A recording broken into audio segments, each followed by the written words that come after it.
What is happening, everyone? NoZoupForYou here, and today we are going to talk about the Japanese Tier 10 Super Cruiser Azuma. And the reason I call it a Super Cruiser, actually, we kind of coined this term for them during the Warships podcast with Kalorn and Arun and Vanessera.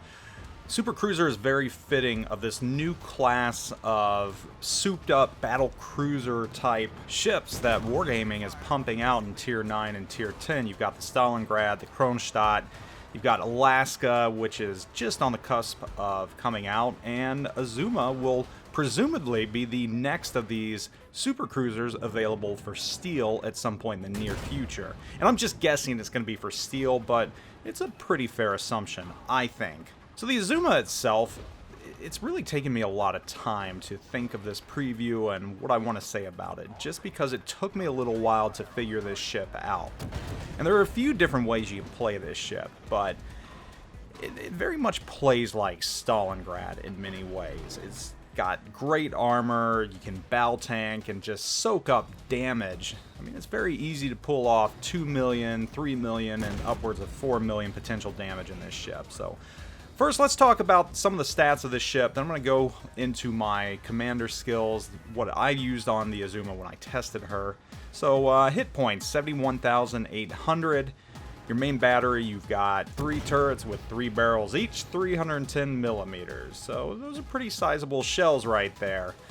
Base firing range is 19.1. That increases, of course, when you have a spotter plane. AP shell damage is listed at 8,650, though you'll be lucky if you actually obtain that in the AP shells, and more about that a little later. Maximum base speed is 34 knots, so she's pretty quick.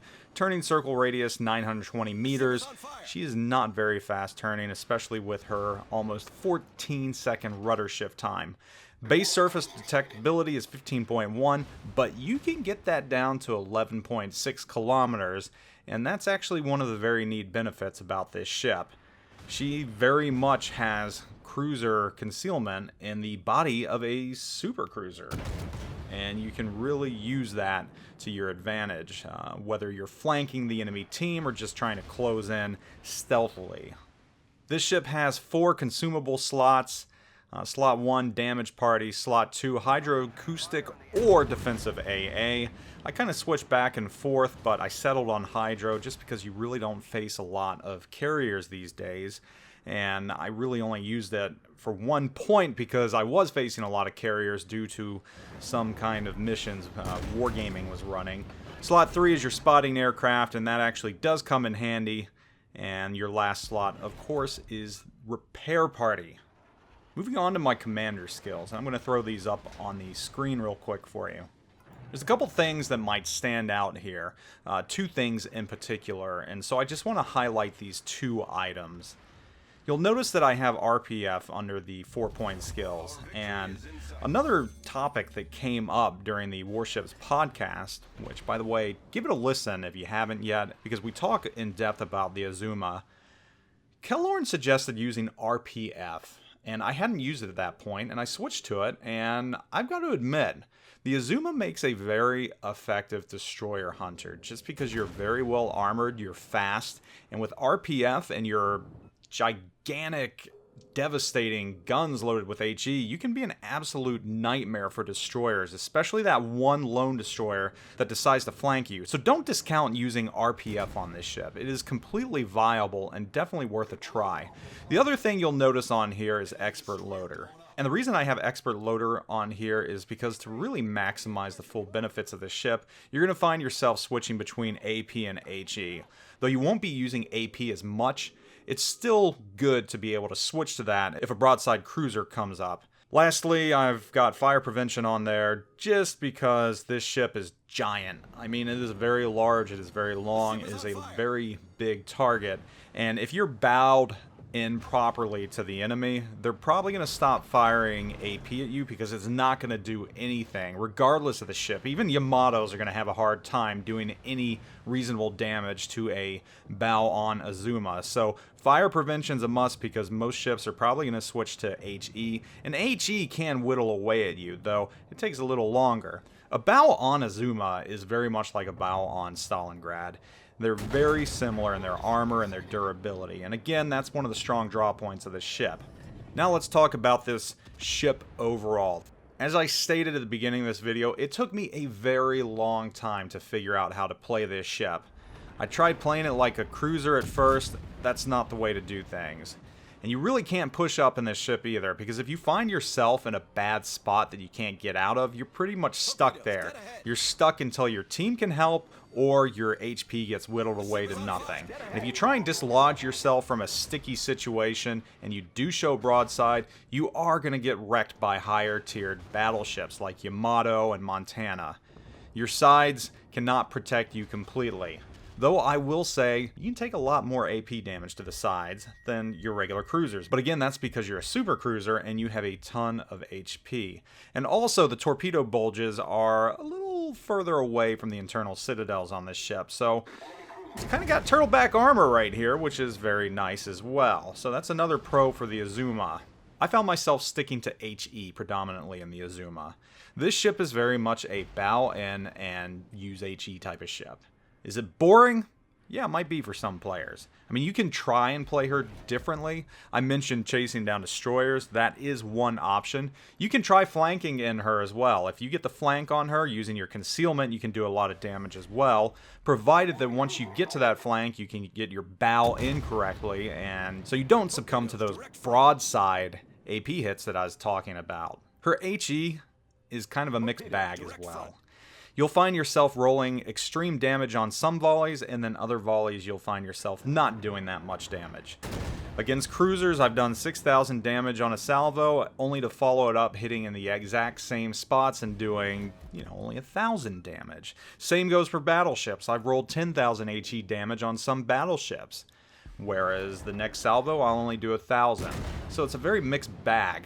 But you have pinpoint accuracy. These are very much railguns, which is a good thing. And the other thing about the HE as well, you're going to start fires with them. And that's the other thing about this ship. It's a fire starter. Is it a Zao? No. It is not a Zao. Don't think it's a Zao. Don't think it's even a relative of a Zao. You don't have torpedoes. You don't have the agility of the Zao. Really, this ship doesn't feel like an IJN cruiser whatsoever. So any thoughts you might have of playing her like an IJN cruiser, throw those out the window right now. Don't even think of doing that.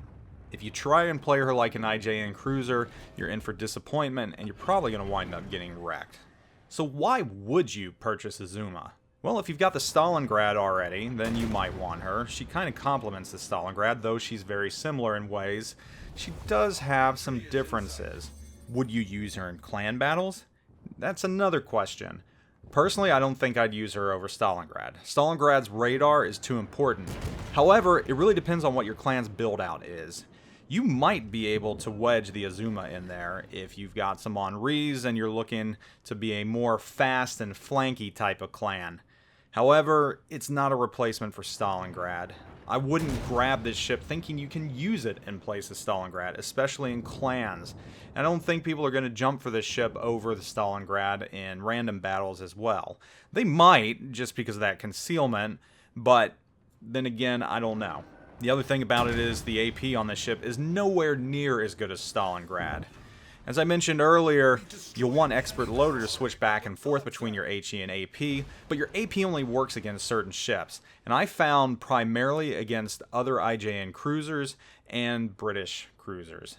Outside of that, yeah, I guess you can say that French cruisers are a little more fragile and they're easy to citadel as well. But USN cruisers, I found myself having a harder time doing any meaningful damage with AP, and the same goes for German cruisers as well. So your AP is very situational. If you've got a broadside Des Moines to you, you're probably going to have a tougher time citadeling it than you would, let's say, a Minotaur, which I've citadeled fairly easily in this ship.